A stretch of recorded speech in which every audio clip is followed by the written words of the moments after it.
Well, another week at the cabin coming to an end. Did a little mowing back here, just cleaned up the leaves a little bit with the mower. Just blew them aside. And it doesn't look like we've accomplished a lot, but we put up a beam that will hold our ceiling fan, cut it, fit it, brought the trim down that was finishing the back wall, and recut that so that it would fit. And let's take a walk inside and see.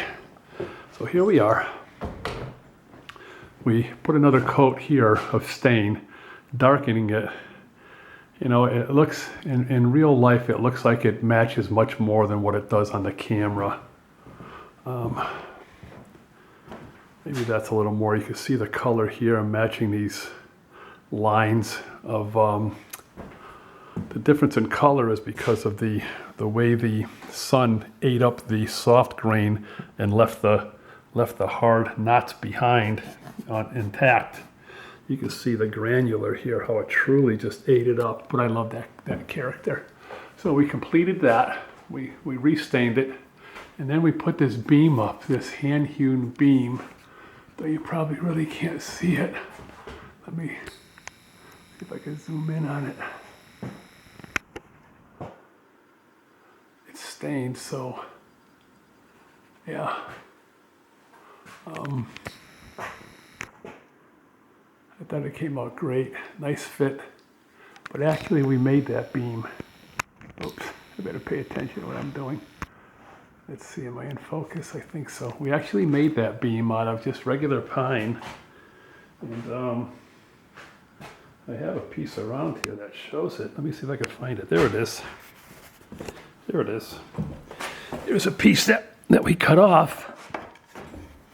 It's just 1x4 pine that I ripped down in this old Sears and Roebuck table saw. This was a 1x4 here. You can see it from here to here.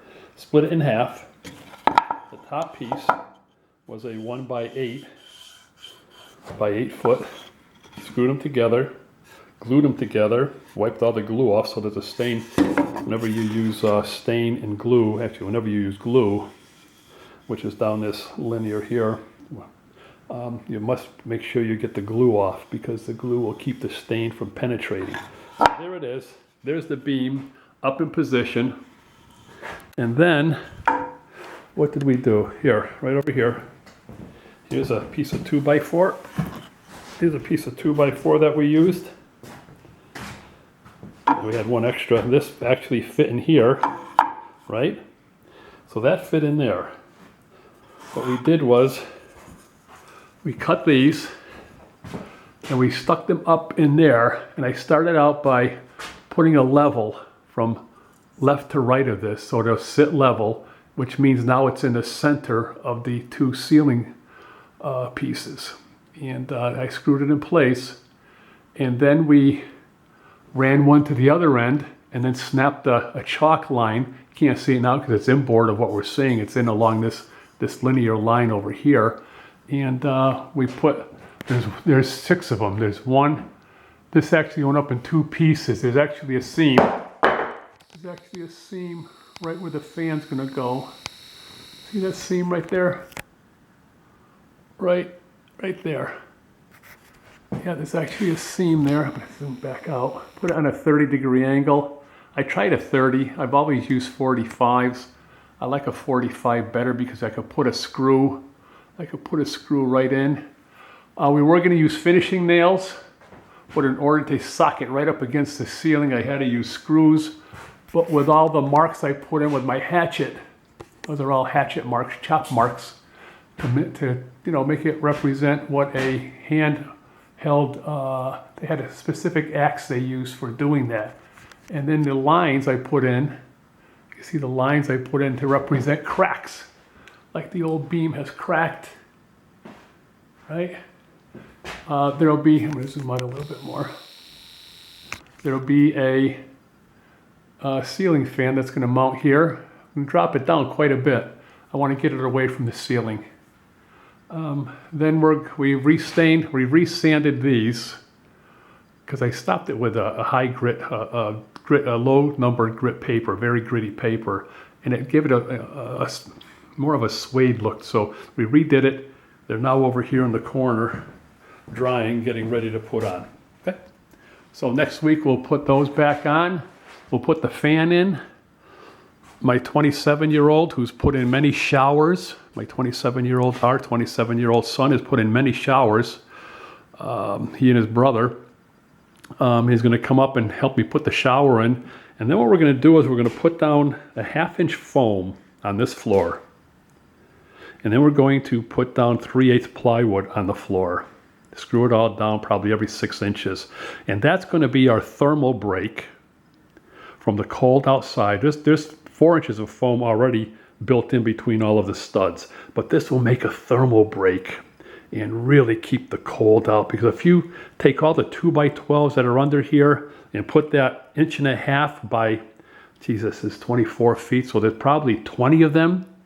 1.5 inch times 20, you've got 20, 30 inches of, would be like a hole in the wall, on the floor that's letting all the cold air in. So that will isolate it. Probably going to cost about $400, maybe a tad more, and a little bit of work, but it'll be well worth it, because in here, the floor has to be raised, because this is pretty out of plumb. This is level. This isn't, the floor is not level. Don't know how that happened. But down here on the pan, it's up almost a little over 3/4 of an inch in that corner. And also too, the threshold, because this is this outswing door, this threshold is huge. And this way here will bring it right up to where a regular floor would be.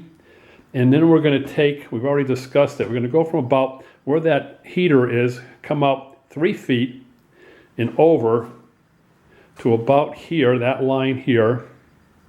And so it's almost going to be 8 feet. It's going to be 7 feet. And we're going to put a stone slate floor there. And then the rest will be a hardwood, or actually a simulated hardwood. What do they call them? Laminate. All right. So that's it. There's not a lot of leaves have changed, although it's starting. It's starting. And but you can see, I'll zoom in over the hilltops there, that there really isn't a lot of color yet.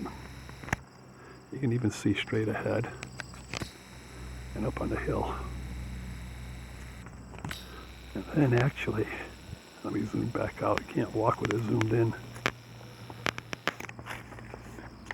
You can actually see the Vermont mountains over here.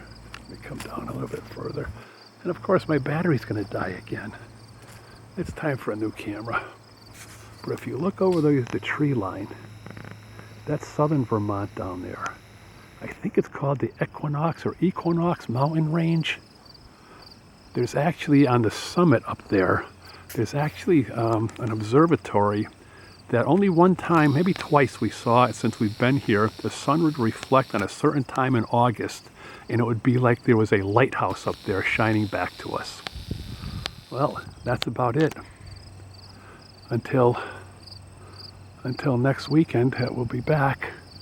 Just beautiful skies, blue. Yes, what gifts we receive, huh? Boy. All right. Over and out.